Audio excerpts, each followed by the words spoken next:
All right, so we're here with our first episode of the Most Traveled podcast. My name is Joe Altaffer, and I'm with my dad, Bill Altaffer. And we wanted to dive in by asking a few questions just to kind of introduce his background if you know him well or if you don't. And I just want to ask you, why did you travel so much? What made you want to become the most traveled person in the world? Well, it happened by chance that my father, a dentist, wanted to see the world. That was his main hobby. He didn't have places at the beach or the mountains or, water ski boats. He was a product of the Depression. And as a West Coast dentist from the Midwest, he wanted to see as much of the world as possible. And I got drug along as a kid. I really, in the beginning, didn't want to go. Why was that? Well, I'd never been in the Little League. That never happened. So things like that you would miss because you're gone in the summers. And in the most part, traveling in the late 40s, early 50s is a thing for adults. Kids just get drug along, so it might seem boring to a younger person. So why would you kind of transform your life based around that? I mean, a lot of people like to travel and go on trips, whether that's for the winter or summer breaks they have, but what made you feel like that was going to be your life goal, or what kind of pushed you into that? That didn't happen for... Was it more of a... That didn't happen for a couple of decades. Was it more of a progression, though? Or totally progression. So it was kind of more... You just kept traveling and you're like, I'm just going to keep doing this. It wasn't like a real, like, I needed to get to X amount of countries. I probably should have stopped on the first trip because the ship sank. So tell us more about that. It was a trip to Alaska. That was trip number 1. 7 years old. Princess Kathleen on the Canadian Pacific steamship line out of Vancouver, going up the Inland Passage and Ketchikan, Skagway, the places that a lot of people still go today, pre-COVID, and of course post-COVID. They'll be going back to do that same trip that I did to parts of Alaska and Canada. So with all the places you've been, what do you hope to share with all your experiences through this podcast? What do you want people to know about you and your life? Oh, maybe what the advantages of travel give a person's psychic, knowing more about the world than somebody who didn't travel, meeting various kinds of people around the world, and why that's a good thing. Okay, so who would you say is the kind of person that travels, and who would you say doesn't? I mean, there's different levels to it. So what do you deem as travel in your eyes? Somewhere along the line, you have to develop an adventurous spirit in order to continue to travel, because to the non-traveler, it can seem dangerous. It could seem inconvenient. Whether you're young or old, you may not be able to take what you're used to with you. The foods will change. The accommodations will change. The planning of the trip will change as you're going along. And so if you invite that to happen, solve those problems, it can be a great experience. But if you are looking at your itinerary and you're trying to make this trip exactly the way that itinerary reads, you're going to be disappointed. So you'd say basically having a more kind of flexible attitude could go a long way? Definitely. Okay. So in this time, obviously travel is not something that a lot of us can do right now. I just want to ask, what do you miss the most? Like, what makes you, on an everyday basis think like, oh man, I miss doing this. I wish I could do this, but now that COVID's among us, I we can't probably do it. miss the surprises. Like what? Imagining a place that you're going to go and getting there, and it's entirely a different place. And then, So what kind of comes to mind? What's a place that you had these expectations for? You thought it was going to be a certain way, but it just was completely different than what you thought it was going to be. well, almost every trip. Was there any like notable ones? Oh, maybe one of the greatest trips in the old days was East Africa. So maybe you're thinking Africa as Tarzan in the jungle. There are parts of Africa like that, but most of Africa that people go to, the Kenya, Tanzania area, is kind of like Nebraska. It's plains, high plains. It's like Bishop, California. 4,000 feet, grasslands. It's not jungle and swinging from tree to tree. So kind of on the basis of COVID, I just wanted to say, how do you think travel is going to be different now? I mean, it's kind of hard to know. You haven't really gone on any trips, and there's people traveling here or there. But how is the form of travel? How's it going to be different? Do you think planes, everything's going to be different? Food, the tourism as an industry, like, well, what changes do you think are going to be most evident for people? Well, that's a good question because I don't know. So here we go. It's a complete guess. So the first trip I take will be a guess, and it'll probably be wrong. So you get on the plane, everyone's wearing masks, maybe not, and you can't hear the stewardess ask you what you want to eat because you're all muffled up there, and maybe you arrive at an airport and you're treated like cattle, and you're lined up and inoculated. I have no idea because I haven't done it yet.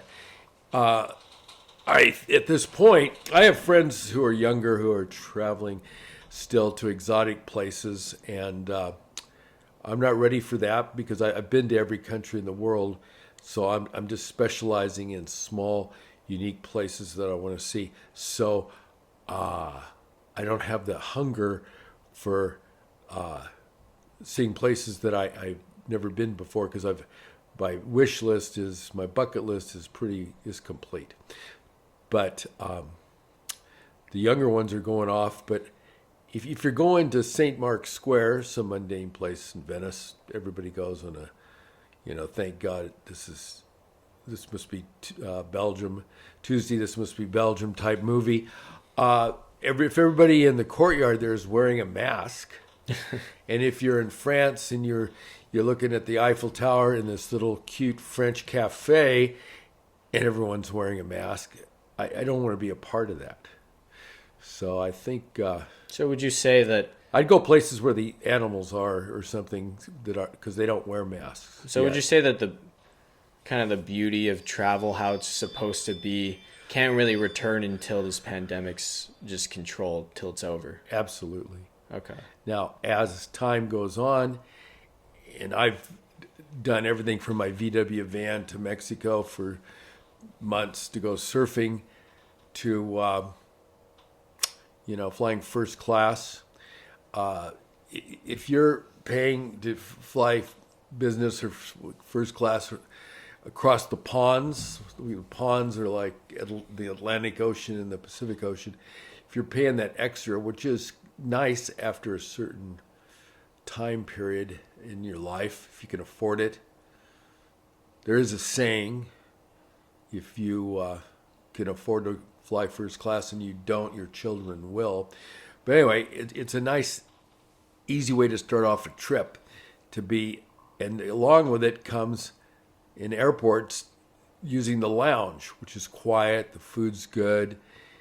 Most of these lounges are closed now. So when you're paying higher ticket prices to fly, you're not getting the benefits. So you must have a real strong need to go see something, in my way of thinking, rather than just waiting for it to clear up and going back to normal, where not everybody's wearing a mask and all the lounges are open in the airports. Okay. So I'd say that since a lot of us can't really go anywhere and travel and see a lot of the places, maybe we had trips planned before the pandemic and things like that.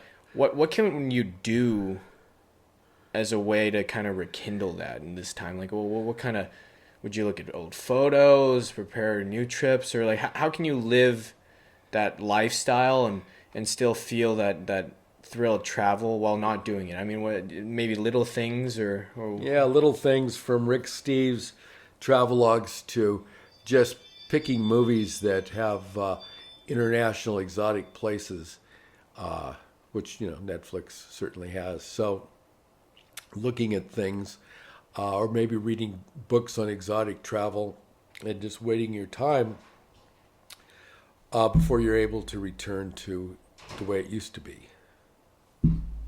So I know Costco has kind of been something that's impacted your travel in a way. Why is that? Well, it's not because I signed up for a Costco tour. They have those brochures on the way out of the store. I'm sure they are good value.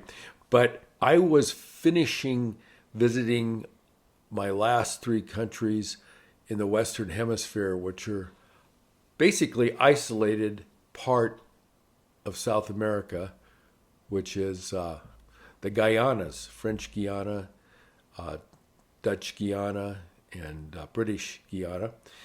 When you were a little kid taking geography, you probably knew them as under those terms. They've changed their name a bit, but to get to them is very difficult. The embassies are usually in Washington are understaffed and they never answer the phone, and they're never there. So to get the 3 visas is a problem, and to get the air tickets is a problem. But anyway, I ended up going there with a friend of mine from LA, and we were going to the last of the 3, French Guiana, So those are your last 3 countries that you need to visit, of right? the Western Hemisphere. Okay. And I think the highlight of French Guiana, the way people would know it, is through Dustin Hoffman and Pompeian and Devil's Island. So when we arrived there, my buddy Kevin and I, we rented a car and we went to a boat dock, and we took a boat out to Devil's Island and spent the day touring the various islands there in the cells and the cages that they kept these political and various type of prisoners housed in. Thus the movie Pompeian. Okay. So we did that, and we came back to the mainland there and got the car, and we're driving back to Cayenne, the capital. And as we're driving through the jungle, and this was jungle, and I look and I see the sign that says Karoo, and I go, I knew what Karoo was. It's the Cape Canaveral for Europe, and it's in French Guiana, and it's where the Europeans send up their satellites because it's cheaper and it's closer to the equator. Thus, that's where all the satellites go off on these missile sites into space. And so I see the sign, and I pull down this paved road, and I'm headed towards a guard tower, and it's about looks like it's 40 feet high. I suppose it's not that tall. And the guard comes down as I stop, and he has his AK-47, and he kind of shoves it into the car, and he says, "Yes." And I said to my friend Kevin, I said, "You got your Costco card? Give it to me. Give it to me." So I handed him our 2 Costco cards, and I said, "We're from Costco." And he looked at the cards. Both match, turned them over.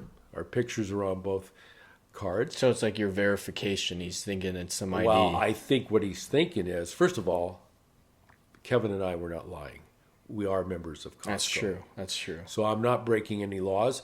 And I know he's thinking, if I don't let these guys in, and my superiors go, you idiot. Why didn't you let those Costco's Men guys? from Costco.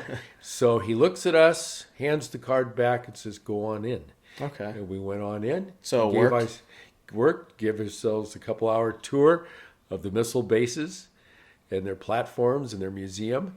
And so my point is, it's very important to always have something in your hand. God forbid you lose your passport, but you better have like a copy of it or something. Maybe I've been in Cuba where a Swedish couple lost their passport, it was stolen, and they used their golf membership from Stockholm card to get on the plane and go home. So just because they had their name on it. You got to have something. If you have nothing, you got a problem. Well, with everyone with phones nowadays, that's the only thing they carry. So how are they going to figure that out, you know? Right. That maybe make copies on your phone. Maybe. Then don't lose the phone. Yeah. Okay. Well, this is to kind of give you a small gist of our podcast and give you an inside look of a little bit of my dad's travels. And we have many different stories coming for you, and we just want to gauge the audience as it grows with our podcast and share a little bit more of my dad's stories that he likes to talk about. So thanks for listening, and hope to tune in every Sunday. I'm planning on releasing every new episode once a week, Sundays at 10 a.m. And yeah, thanks for listening again.